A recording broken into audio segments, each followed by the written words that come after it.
Assalamualaikum warahmatullahi wabarakatuh. Innal hamdalillah nahmaduhu wa nasta'inuhu wa nastahdihi wa nastaghfiruh wa na'udzu billahi min shururi anfusina wa sayyiati a'malina. Man yahdihillahu fala mudilla lahu wa man yudlil fala hadiya lahu.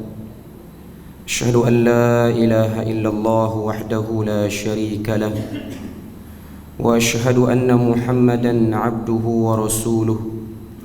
يا أيها الذين آمنوا اتقوا الله وقولوا قولا سديدا يصلح لكم أعمالكم ويغفر لكم ذنوبكم ومن يطع الله ورسوله فقد فاز فوزا عظيما. الحمد لله الذي بنعمته تتم الصالحات. ربنا آتنا من لدنك رحمة وهيئ لنا من أمرنا رشدا. اللهم آت نفسي تقواها وزكيها وأنت خير من زكاها أنت وليها ومولاها. الحمد لله, syukur pada Allah Subhanahu wa taala kerana dengan rahmat dan juga limpah kurnia Allah Subhanahu wa taala berikan kepada kita kesempatan dan juga ruang waktu. Dan pertamanya saya ucapkan terima kasih kepada pengurusi majlis, seterusnya AJK Masjid Nurul Naim dan ahli jemaah yang dirahmati Allah Subhanahu wa taala sekalian. Sebagaimana yang telah dimaklumkan tadi, saya merupakan guru takmir yang akan menggantikan guru yang sebelum ni. Dan insya-Allah kuliah kita pada setiap Isnin malam Selasa, kitab apa akan datang kita akan bincang. Okey. Cuma untuk permulaan ni orang kata panah dulu. Orang Terengganu panggil panah. Okey. Tuan-tuan tahu dah saya pada Terengganu, jadi saya tak perlu perkenal dirilah. Okey. Tapi insya-Allah lorak saya tak pekat sangat. Okay. Tak macam Ustaz Azhar Idrus, walaupun Qarni Idrus lebih kurang. Okay. Tapi tak pekat sangat insya-Allah. Okay. Dan malam ni seperti mana yang telah dimaklumkan, kita punya perbahasan sebagai mukaddimah, sebagai perkenalan, ialah tadabbur surah Al-Asr. Tadabbur surah Al-Asr wal Asri, surah yang dekat dengan kita. Sebahagian orang jadikan surah ni penutup pada setiap majlis. Okay. Maknanya lepas habis majlis kita akan baca surah ni. Surah yang tak panjang, hanya ada 3 ayat. Allah Subhanahu wa taala sebut, a'udzubillahi minasyaitonirrajim, bismillahirrahmanirrahim, wal 'asri innal insana lafi khusr illa alladhina amanu wa 'amilus salihat wa tawasaw bil haqqi wa tawasaw bis sabr. Semua kita ingat. Sebab surah ni surah yang simple.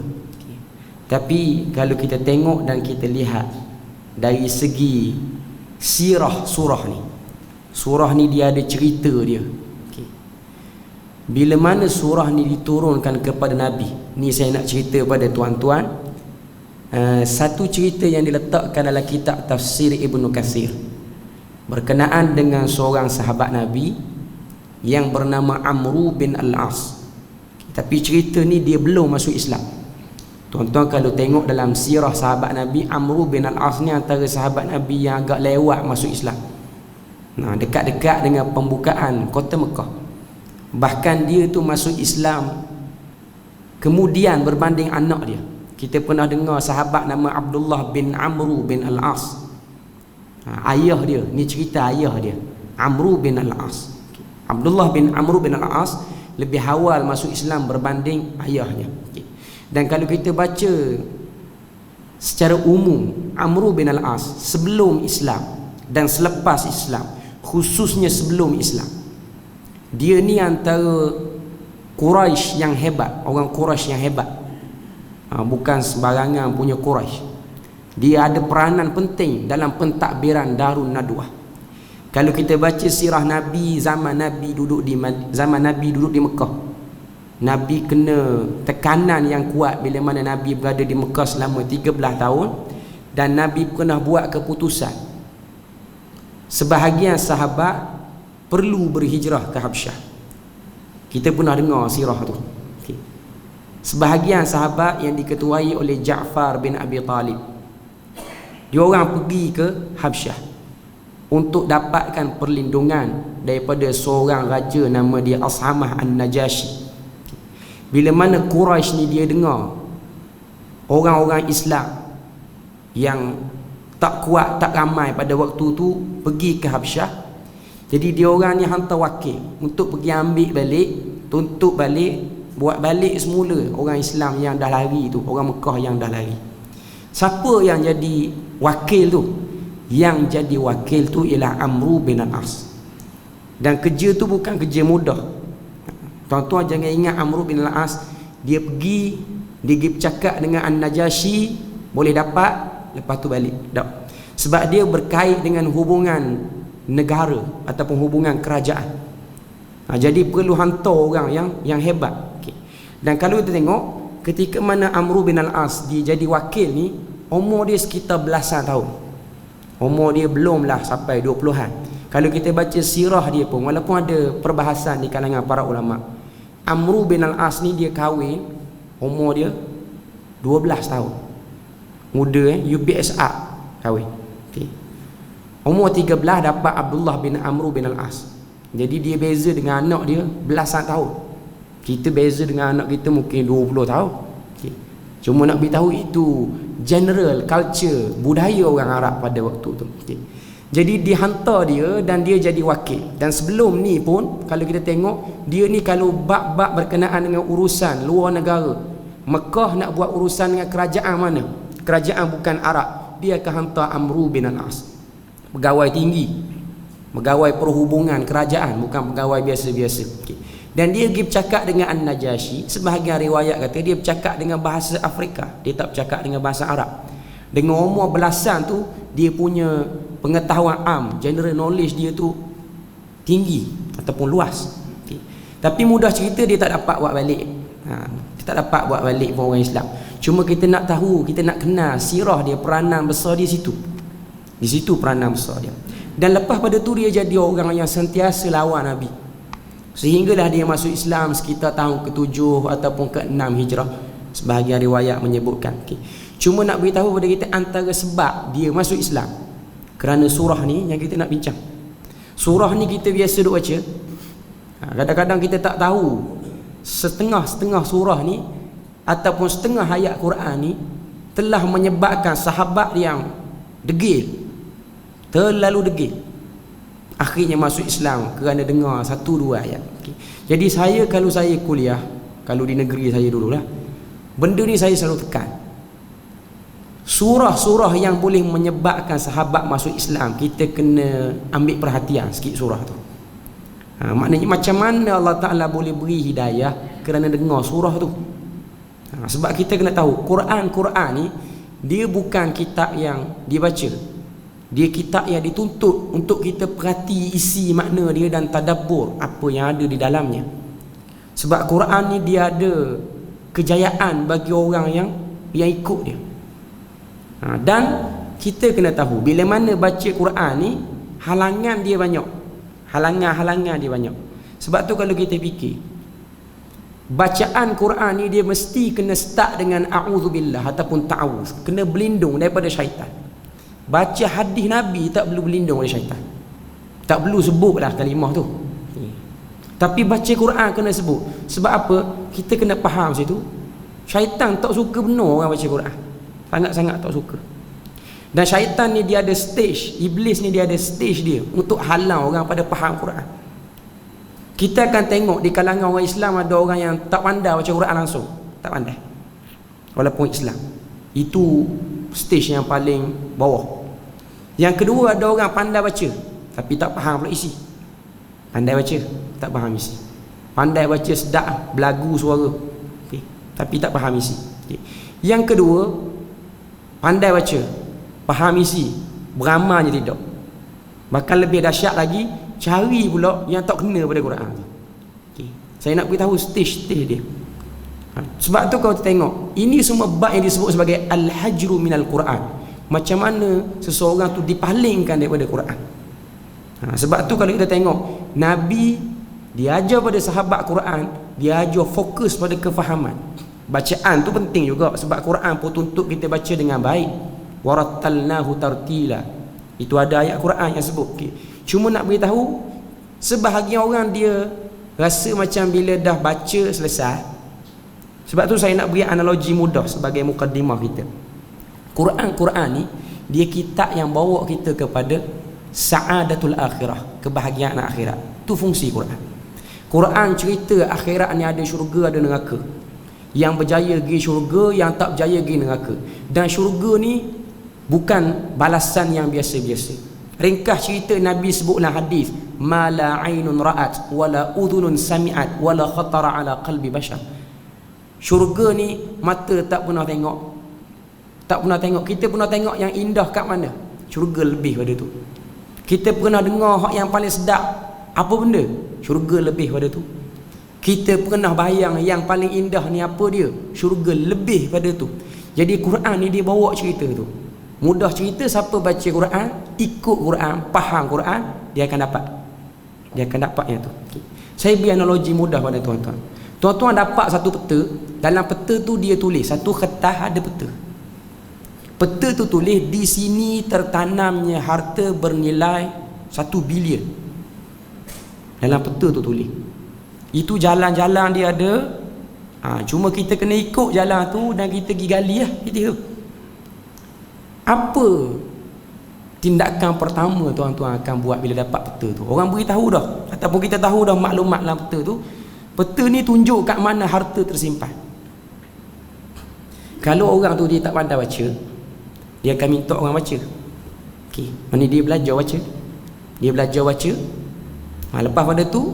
Lepas pada dia tahu isi peta tu, suruh cari ataupun tempat tersembunyinya harta. Apa orang yang baru pandai baca dia buat? Dia akan nampak nak pergi cari. Okay. Dia tak akan berpada, tak apalah pandai baca okey dah kot. Dapat peta ni kira pandai baca okey lah, biarlah harta tu duduk situ. Tapi saya peganglah peta ni. Okay. Rugi, orang tu rugi. Sama juga dengan Quran. Ada orang dia tahu dah Quran tu bagus, tapi dia berhenti sekat pandai baca. Lepas tu dia tak pergi lebih daripada tu. Jadi benda-benda seperti ni kita kena fikir. Sejauh mana kita duduk atas dunia ni untuk kita dapat ambil yang kita sempat daripada umur kita untuk kita faham Quran. Balik semula pada cerita Amru bin Al-As. Amru bin Al-As sebelum dia masuk Islam, dia dengar pada waktu tu Nabi dah hijrah ke Madinah. Dan dia ni selalu hantar orang untuk pergi cari maklumat. Hantar perisik lah, pergi dengar Muhammad ni dia buat apa di Madinah. Sebab dia pun orang ada kedudukan, jadi dia ada pengikut-pengikut dia lah, Amru bin Al-As. Okay.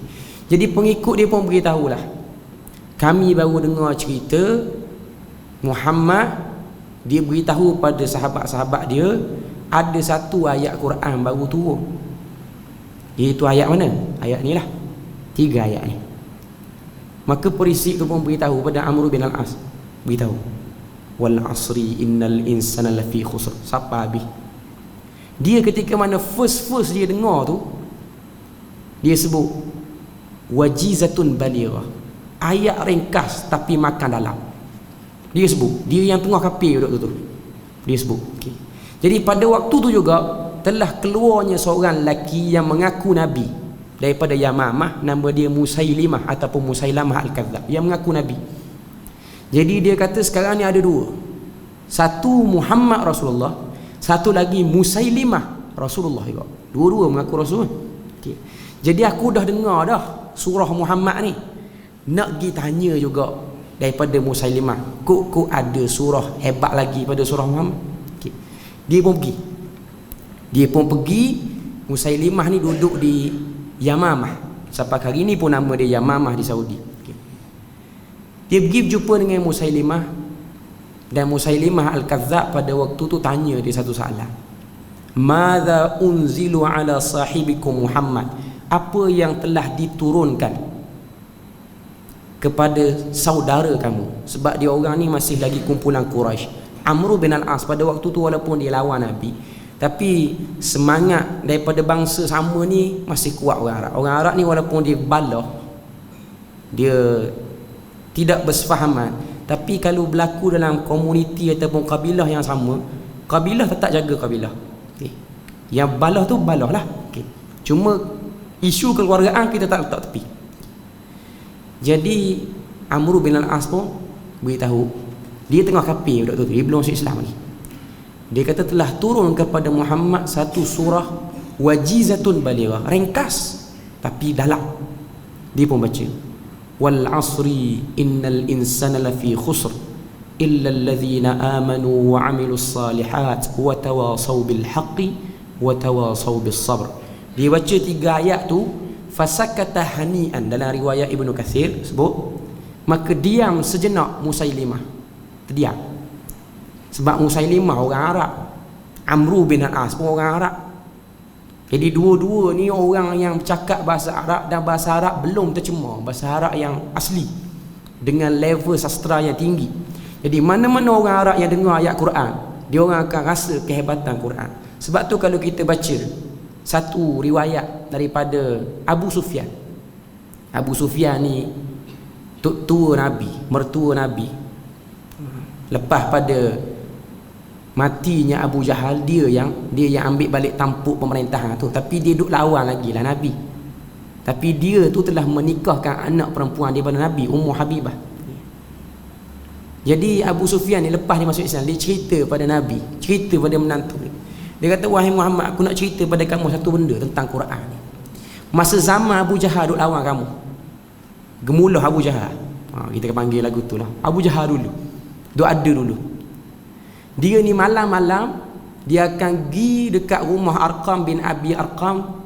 Dia pergi dengar di belakang dinding rumah Arqam bin Abi Arqam. Kalau mu mengajar malam tu, dia akan pergi dengar. Malam tu aku terserempak dengan dia duduk belakang rumah Arqam bin Abi Arqam. Dua-dua ni tengah kuat lawan Nabi, Abu Sufyan dan juga Abu Jahal. Dia tengok ada orang pakai kelubung, pakai pakaian yang tutup kepala. Dia pun pegang, berpalinglah Abu Jahal. Abu Sufyan kata, wah apa belakang ni? Dia kata, mari dengar Muhammad baca Quran. Okay. Dia kata, dah siang lawan Muhammad, malam dia dengar Muhammad baca Quran pula. Dia kata, hak yang Muhammad tak betul, tapi baca Quran dia tu sedap. Sedap dengar. Abu Jahal yang mati kafir tu, dia kata Quran sedap dengar.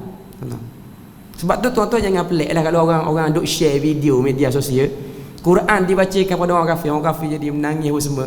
Belum pada tu, hak yang lebih kafir berbanding dalam video tu, iaitu Abu Jahal, berasa sedap juga dengan Quran.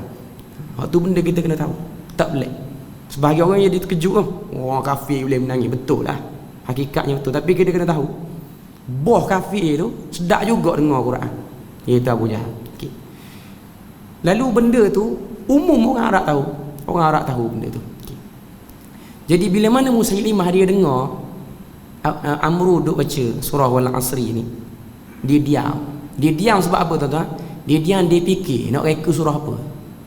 Hebat surah Muhammad ni. Surah Muhammad ni hebat. Okay. Dia diam lama.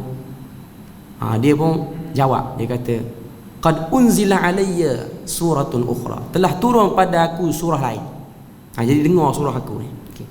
Surah Muhammad 3 ayat, surah aku pun 3 ayat.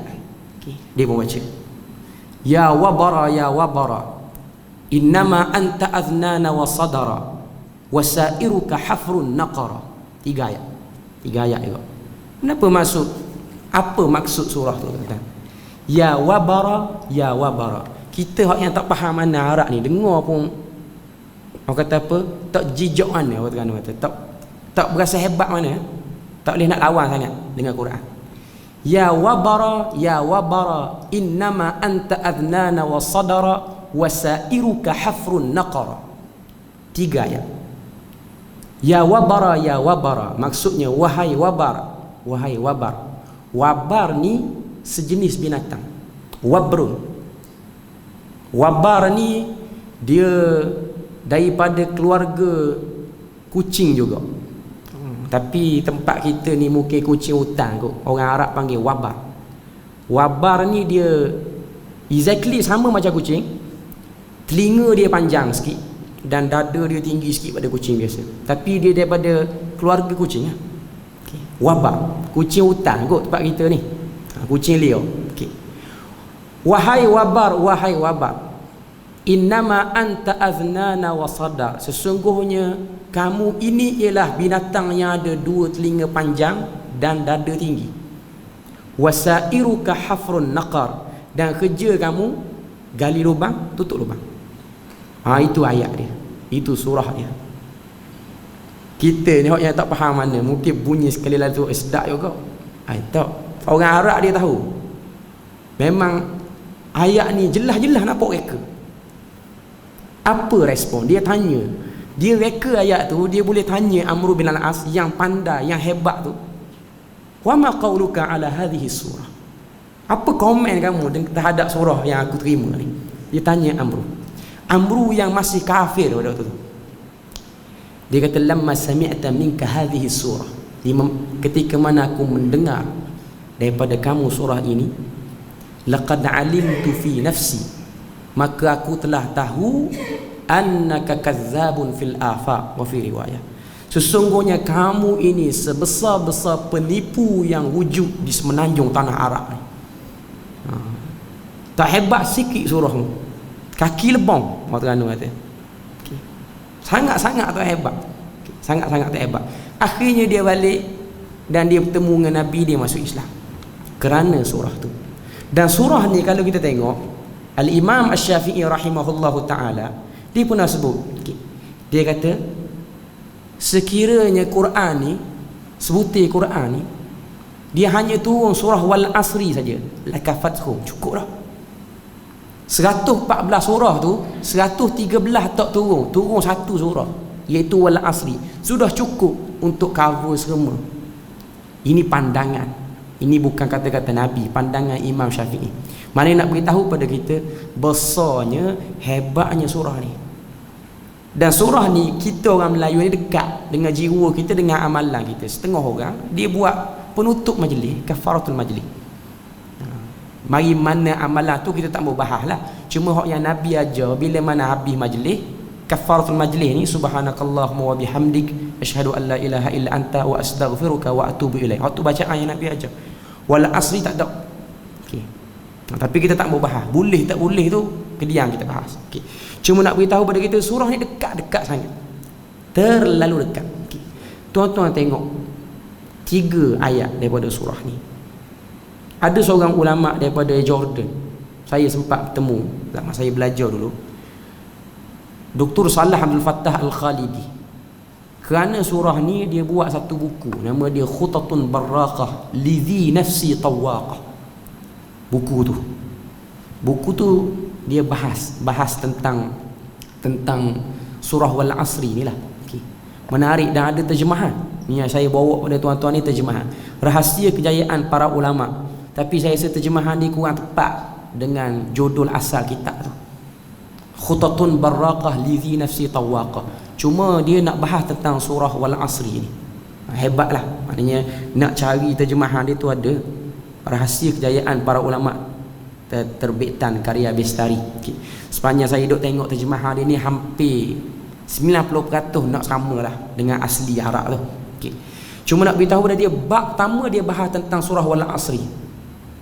Bab pertama dia bahas tentang surah Wal Asri. Dalam perbahasan dia dalam. Okay. Kita biasa dengar Wal Asri, demi masa. Demi masa. Itu terjemahan bahasa Melayu lah, demi masa.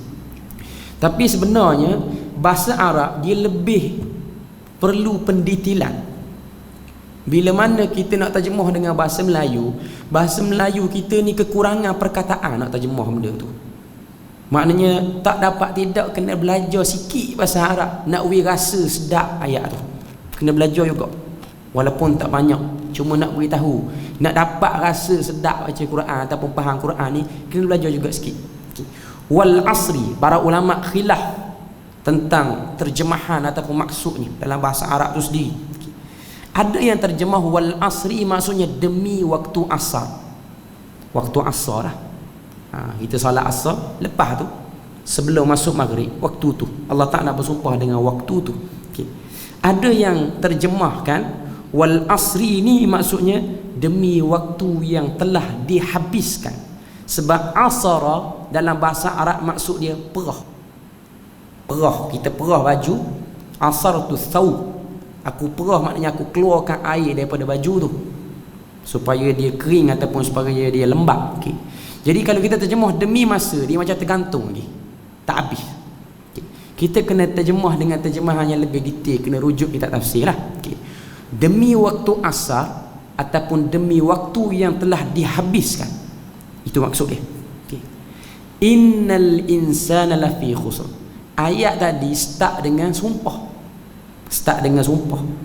Dan Quran ni ataupun surah-surah Al-Quran ni, kalau dia start dengan sumpah, dia mesti kena ada jawab bagi sumpah tu. Itu memang anwa'ul qasam fil Quran. Jenis-jenis sumpah Al-Quran memang begitu. Demi waktu asar, ayat kedua Allah Ta'ala sebut innal insana lafi khusr. Sesungguhnya manusia itu telah berada di dalam kerugian. Inna kata penguat, al-insan manusia. Kita belajar bahasa Arab ada alif lam di hadapan al-insan tu pengkhususan. Allah Ta'ala nak sebut yang paling rugi hidup atas dunia ni manusia, ataupun yang paling ramai rugi ialah manusia. Ala sabilil ghalib. Nak sebut pada kita kebanyakan manusia ni dia rugi masa. Manusia ni dia memang jenis ada sikap suka buat masa tu ada.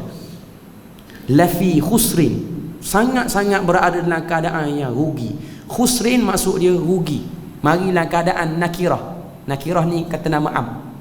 Mana nak beritahu banyak jenis rugi kita ni. Kita hidup atas dunia ni ada benda kita rugi. Setakat umur yang kita ada 20 tahun dah hidup, pernah tak buat benda yang merugikan umur? Ada. Tanya orang umur 70, ada tak benda yang merugikan umur? Ada. Rugi duit ada, rugi umur ada, rugi masa ada, macam-macam. Cuma nak beritahu pada kita, manusia ni dia memang tak terlepas daripada kerugian. Dia memang akan ada bab-bab dia akan terlepas rugi. Okay. Kemudian ayat yang ketiga, illa al-istithna, pengecualian. Illa maksudnya melainkan. Allazina amanu, orang yang beriman, itu golongan pertama. Wa amilus salihat, dan orang yang beramal saleh, golongan kedua. At-tawasi bil haq, golongan ketiga orang yang saling beri nasihat dengan kebenaran. Wa tawasau bis sabr, dan juga orang yang memberi nasihat dengan kesabaran. 4 golongan yang tidak rugi. Ayat kedua Allah Ta'ala kata manusia ni rugi semua. Bila sebut rugi semua ni, semua yang nama manusia ni semua rugi. Termasuk sekali dalam tu ialah para nabi, kata para ulama, sebab umum, ayat tu umum. Okay. Kecuali, bila ada sebut kecuali tu dah ada pengecualian dia. Kecuali siapa yang tak rugi? Yang tak rugi sini orang yang beriman, orang yang beramal soleh, orang yang saling nasihat menasihati dengan kebenaran, dan juga orang yang saling nasihat menasihati dengan kesabaran. 4. Dan keempat-empat perkara tu, keempat-empat golongan tu, dia ada perkaitan. Dan secara umumnya kita kena ada semua daripada 4 tu. Kita tak boleh jadi orang yang ambil 1 ataupun ambil 2, ambil 3. Kena ambil semua 4. Okay.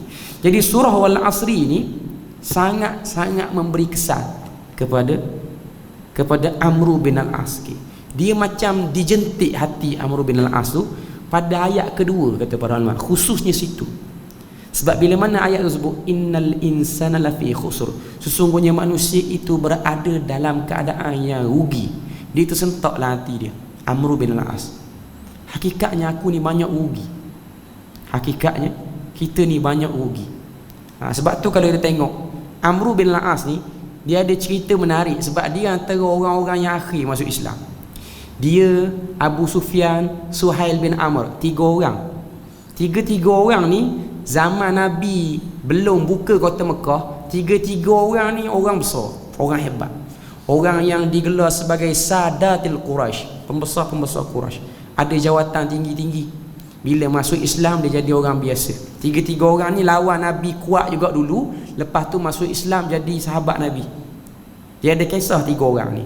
Amr bin al-As, Abu Sufyan dan juga Suhail bin Amr. Ni tiga-tiga orang yang dia ada cerita hebat lawan Nabi. Amr bin al-As cerita dia pergi minta orang-orang Islam yang duduk di Habsyah. Abu Sufyan ni kau tengok kemuncak dia tunjukkan kebencian dia bila Abu Sufyan ni time ataupun ketika waktu perang Uhud. Bila mana dia tengok orang Islam berterabur semua sekali, dan dia tengok ada satu anak panah meluncur laju kena Mus'ab bin Umair. Mus'ab bin Umair ni muka nak sama dengan Nabi. Jadi dia tengok tu, dia duk ingat anak panah tu kena Nabi. Dia tengok Mus'ab bin Umair tumbang, dia pun sebut. Dia duduk atas bukit tu, dia sebut dekat Uhud. Dia kata mata Muhammad, telah mati Muhammad. Kemuncak dia tu lawan Nabi. Kita nampak dia menjaharkan, dia merealisasikan bencinya dia pada Nabi. Dia kata telah mati Muhammad, a'la hubal, besalah, maha besalah berhala hubal. Sebab ni sembahan mereka. Al-Uhudu lana, kemenangan untuk Uhud untuk kami orang kafir. Wal badaru lakum, dan badar untuk kamu. Al-harbu sijalun, peperangan itu saling silih berganti. Nampak ceria dia tu, sebab nampak ingat Nabi mati. Tiba-tiba ada sahabat bangun, Nabi tak mati, Muhammad masih hidup. Cuma kita boleh tengok kemuncak dia.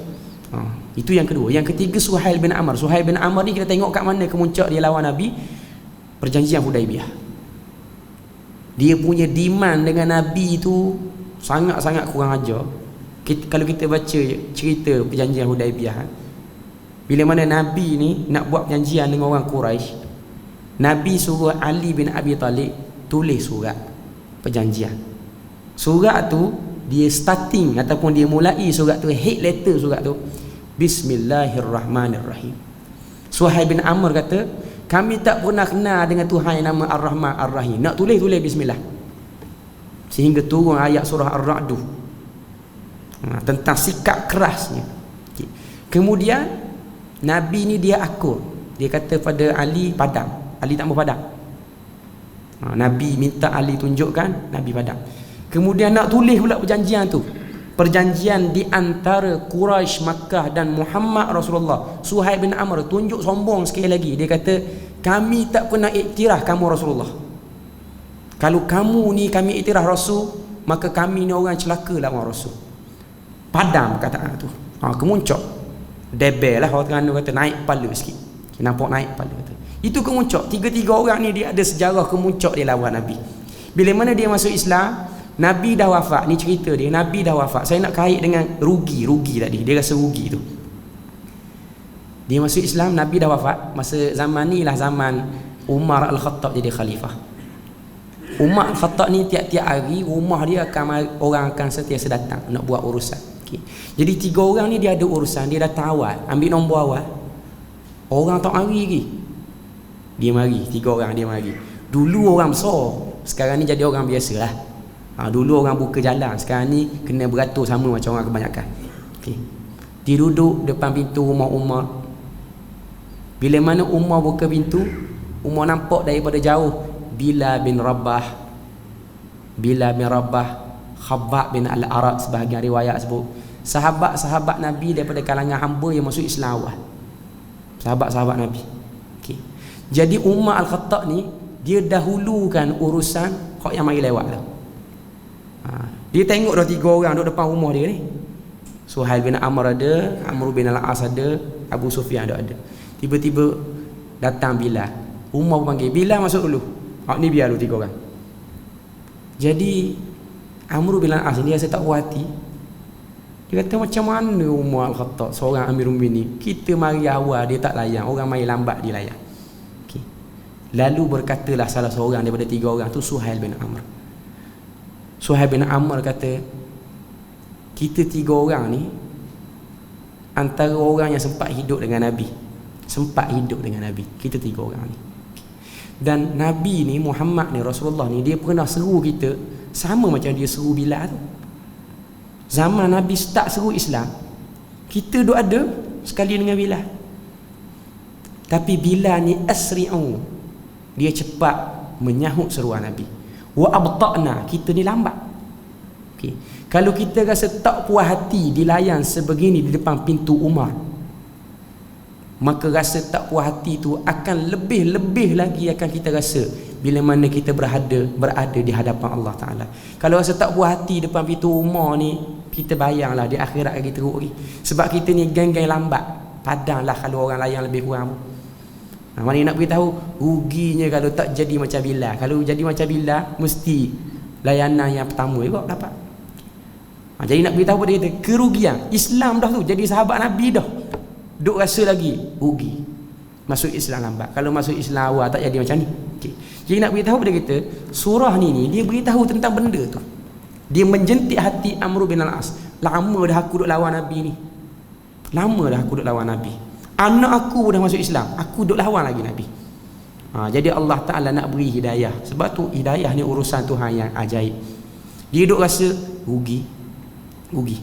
Sebab tu kalau kita tengok orang ni, dia duk baca surah ni habis majlis, poin dia lah nak beri rasa kita jangan jadi orang yang buat majlis rugi. Poin ni lah saya nampak gitu. Maknanya habis majlis duk baca surah ni, tapi dia tak jadi sangat sebab baca saja. Tak jijak sangat. Kan habis-habis majlis pengurusi sebut kita tutup majlis kita dengan tasbih kafarah dan surah wal asri. Pakat baca, duk ingat mi goreng dah. Duk ingat kuih lapis dah apa semua. Dah nampak sangat dah surah tu. Okey. Cuma nak beritahu kepada kita poin itu besar. Surah ini telah menggugat hati seorang manusia yang tebal kafirnya, tebal juga penentangan terhadap Islam, akhirnya boleh masuk Islam. Kita semua ni taklah sampai tahap caci maki Nabi, tak sampai pun. Habis-habis tinggi pun kita hukum-hukum ni ataupun benda-benda ni kita buat lebih kurang. Okay. Sepatutnya hati kita lebih mudah untuk terasa. Sebab tu kalau tengok ada sebahagian sahabat Nabi ataupun sebahagian orang soleh dengar ayat Quran dia jadi macam kata apa? Macam kena benda yang luar biasa. Ada yang sampai pengsan. Anak Fudail bin Iyad, kalau kita baca dalam riwayat ataupun dalam satu kitab Syiar A'lam An-Nubala ada sebut, anak Fudail bin Iyad baca ayat tentang sakaratul maut, pengsan. Ayah dia baca, anak duduk belakang, waja'at sakratul maut bil haqq, baca ayat tu, pengsan anak dia. Lepas tu bangun, anak dia gerak, anak dia bangun, dia baca sambungan ayat tu. Sambungan ayat tu cerita tentang mati. Paling mati anak dia. Kita jadi macam ada orang sampai tahap tu. Ada, sebab jiwa dia lain. Jiwa dia lain. Macam kita hari ni lah, kita minat satu benda, ada orang dia sanggup mati untuk benda tu. Sanggup mati. Kita pun jadi pelik, macam mana dia boleh minat terhadap benda tu. Sebab tu tuan-tuan tengok, kalau penyanyi-penyanyi luar negara mari, dia sampai ke airport tu ada orang gelepar dah depan airport. Saya nak kata jiwa tu, gitulah jiwa sahabat Nabi terhadap Quran tu. Dia dengar ayat Quran jadi gitu. Okay. Nak beritahu kepada kita tentang memanfaatkan jiwa. Kita jangan nampak benda ni macam satu tenaga luar. Tak, bukan tenaga luar. Dia memang exactly benda tu ada. Kecenderungan seseorang meresapnya, masaknya satu-satu ayat tu dalam diri dia.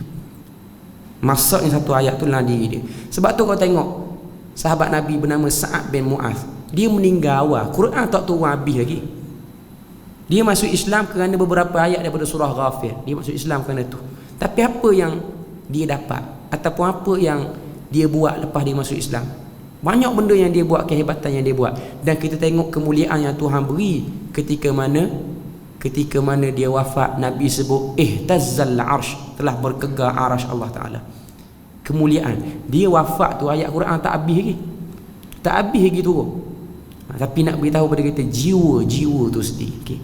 Balik semula pada ayat yang ketiga, Allah Ta'ala sebut illal ladzina amanu, kecuali orang-orang yang beriman. Syarat utama paling besar tak rugi ialah orang tu mesti beriman. Dia mesti beriman. Dia jahat cara mana pun, kalau dia ada iman, itu yang dinilai oleh Allah Ta'ala. Dia baik setara mana pun, kalau tak ada iman, dia tak akan dinilai. Sebab tu perbahasan ni ada orang dia rasa macam Kat mana keadilan Tuhan? Sebab ada orang yang soal. Dia kata orang-orang kafir ni ada yang baik. Orang kafir ni baik. Ada setengah orang kafir baik. Tiba-tiba mati masuk neraka. Mana keadilan Tuhan? Dia tak jahat pun. Kadang-kadang yang Islam lebih jahat, yang beriman lebih jahat. Okay. Kita kata poin dia sekarang ni ialah iman tu ialah satu geran, kita kira. Geran untuk melayakkan seseorang tu dapat rahmat Tuhan. Saya beri analogi mudah, tuan-tuan. Tuan-tuan kerja di satu pejabat. Ambil gaji di pejabat tu bulan-bulan. Tapi tuan-tuan tak berkhidmat di pejabat tu, tuan-tuan pergi berkhidmat di pejabat depan lagi. Ada bangunan depan pejabat tuan-tuan pergi kerja depan tu tanpa gaji. Tuan-tuan bukan tahap bekerja, tandah dia pun tuan-tuan basuh. Semua. Kalau kita pergi tanya orang pejabat tu, bagus tak dia ni? Bagus dia ni. Kita tak suruh pun dia buat, gaji pun tak ambil. Sangat-sangat bagus. Tanya tempat pejabat yang dia kerja, bagus tak dia ni? Bagus pun benda. Mari parking kereta, pergi kerja je buat orang. Tapi gaji ambil orang sini. Okay. Itu kita nak beri faham, Okay. Ada orang kita nampak baik, dan kita kena tahu sebaik-baik mana orang kafir, dia tak akan boleh lawan sebaiknya Abu Talib. Abu Talib paling baik, tuan-tuan. Abu Talib ni orang kafir paling baik sebab dia telah defend tubuh Nabi, tapi dia tak masuk syurga juga. Sebab poin dia ialah iman. Poin dia ialah iman tu sendiri. Poin dia tu ialah iman. Abu Talib lagi baik berbanding Abu Sufyan, berbanding orang lain-lain. Okey. Azan dulu ke? Ketua. Azan dulu. Okay.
Okey, tuan-tuan, kita sambung balik. Okay. Tadi kita sebut ayat ketiga, dia sebut 4 golongan yang beriman, beramal saleh, yang berpesan dengan kebenaran dan berpesan dengan kesabaran. Okay. Tadi yang beriman. Okay. Maknanya dia punya syarat utama mesti beriman. Seterusnya diikat pula ayat tu, amanu wa amilus salihat. Waw ma'iyah, waw kebersamaan itu, wa amilus salihat. Okay. Orang beriman dia mesti beramal saleh. Orang beriman, maknanya orang yang iman dia sempurna, dia amal saleh. Orang yang tidak beramal, bukan makna kata dia tak ada iman, tapi iman dia kurang sempurna.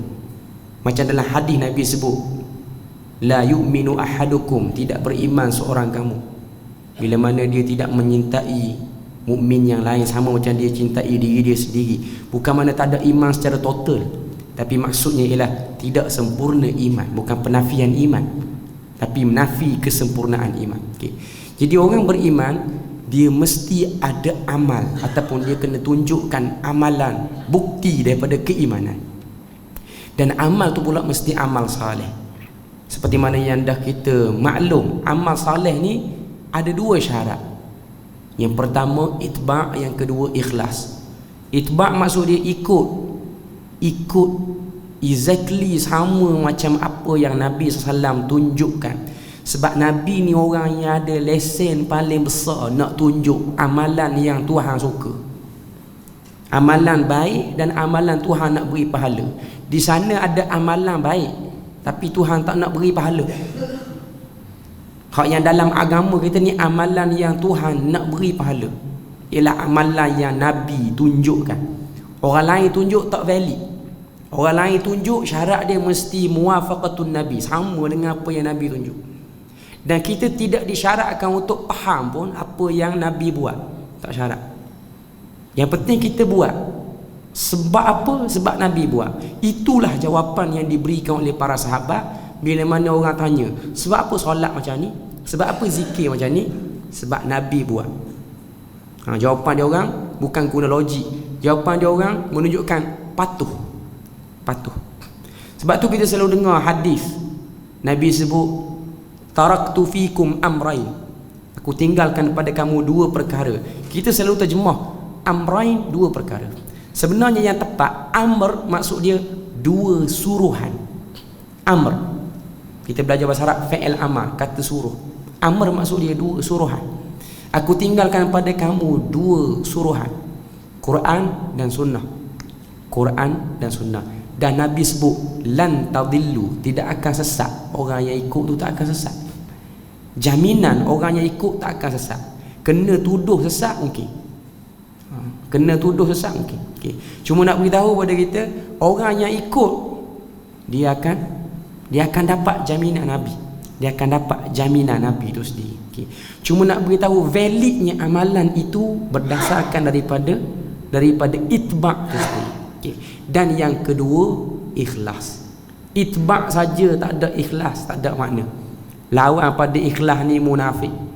Kita tengok orang yang ikut Nabi, Abdullah bin Ubay, munafikin. Dia berimamkan Nabi tu. Dia bukan solat belakang imam Masjidil Haram, belakang Nabi lagi. Tapi apa yang dia dapat? Dia mati munafik. Sebab dia ada masalah. Amalan ikut exactly sama dah macam Nabi buat, tapi ada masalah. Dia ni munafik. Dia tidak ikhlas. Dia ada maksud tersembunyi daripada apa yang dia lakukan tu. Jadi itu nak beritahu pada kita secara umum. Orang yang ada iman mesti beramal saleh. Dia mesti duduk sekali. Dia tak akan berpisah. Sebab tu kalau dia ada iman, dia mesti beramal. Kalau dia tak ada iman, dia tak beramal. Dan sangat-sangat tertolaklah orang yang sebut saya ni ada iman tapi tak beramal je. Kita selalu dengar kan, saya ni walaupun tak pakai tudung tapi saya baik. Itu biasa kita dengar. Biasa kita dengar. Walaupun tak semayang saya ni, saya baik. Okey. Baik pada pandangan orang baik pada pandangan Tuhan dia tak baik. Dia tak baik, dia jahat. Dia lebih jahat berbanding orang yang bunuh orang kalau dia tak semayang. Sebab dosa tinggal semayang lagi tinggi berbanding dosa bunuh orang tu. Okay. Cuma nak beritahu keterikatan. Okay. Kemudian dua poin terakhir, at-tawasi bil haq, penutup itu, dan juga at-tawasi bis sabr. Saling beri nasihat dengan kebenaran. Ini dua benda berat. Nasihat orang dengan benda benar. Dan Quran dia guna perkataan at-tawasi, saling nasihat menasihati. Nasihat ni maksudnya orang tu buat tak betul, kita nasihat dia. Kita nasihatkan orang tu. Dan orang yang menasihati orang, dia juga kena ada sikap boleh menerima nasihat orang juga. Sebab dia punya fi'il situ ialah at-tawasi, perbuatan saling beri. Bukan satu pihak saja. Okay. Jadi nak beritahu pada kita kena nasihat orang dengan kebenaran. Walaupun kadang-kadang benda yang nak disebut tu berat, tapi kena sebut. Kena sebut. Bukan mudah, benda ni bukan mudah. Benda ni jugalah yang telah dipesan oleh Luqman kepada anaknya. Kalau kita baca surah Luqman, benda yang sama. Sebut kebenaran, lepas tu Luqman pesan sabar. Lepas pada kamu sebut kebenaran, kamu kena sabar.